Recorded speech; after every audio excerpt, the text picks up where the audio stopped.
Bir kuni to'y bo'lsin qahramonlar. Sizni birinchi bor tabriklab, sizni birinchi bor muborakbod qilmoqchi bo'lgan farzandlaringiz nomidan mana shu avtomashina mukofotlanar ekan. Marhamat, bir chiroyli qarsaklar bo'lsin farzandlar nomidan. Bizlar farzandlar Xudoy Shahriyorga, Xudoyga, Shohsanamga ham iloyim ulug' yoshlarga yetganda ular ham farzandlardan mana shunday sovg'a salomlar ko'rsinlar. Ukajonlarim, sovg'alaringiz uchun katta rahmat. Otalaringizni qilganlarimiz Alloh sizlarga barakatini ming daraja qilib yaratsin. Bugungi qutlug' kun, bugungi samimiyat, bugungi paraliz ulug' kunlari sizlarga da muborak bo'lsin. Yaxshi niyatlaringiz bormi?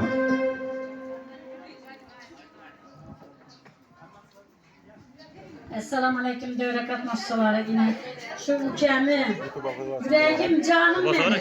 Şu 60 yaşa çıktı, pensiye çıktı, 120 yaşa çıksın. Şurada oturganlarda, Kanadalarda şu bir yaxşı gün olsun. Hemmeleriniz, ferzentleriniz sağ olsun. Kasım bir pazar gebersem sıradan şu pensiye çıkan da pazar gele beri otursun.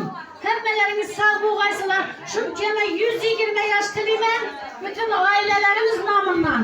Hemmeleriniz sağ olasınlar, yer biçeyip hezerleyip oturunlar. Gitmenler bugün uşuna oturunlar. Rahmet.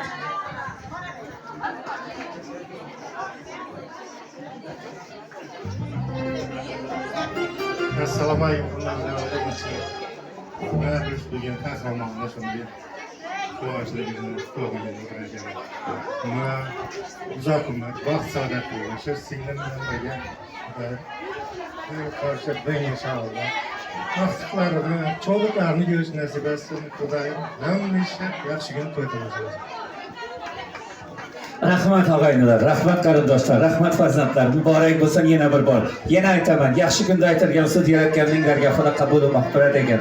Shohsanam, Shahriyor, Xudoygan ukajonlarim, akalaringizni tug'ilgan kunlari, sovg'a salomlari. Sizlarga farzandlaringizdan qaysi Zulfiyatga har doim boshqacha pul yurgaysiz ukalaringiz yonida. Qahramonon yana bir bor muborak bo'lsin. Qutlug' kuningizga xursandchilikda yaxshi niyatlar bilan kelib o'tirgansiz. O'zi bir baxt, o'zi bir davlat, hamma hayotda yaxshi kun, to'ylar bo'lsin. Marhamat o'tinglar mestalaringizga. Navbatda qo'shiqlarimiz Shodlik ukamiz yana rang-barang chiroyli daryo va kuy va qo'shiqlar bilan to'yimizni fayzli qilib davom ettiramiz.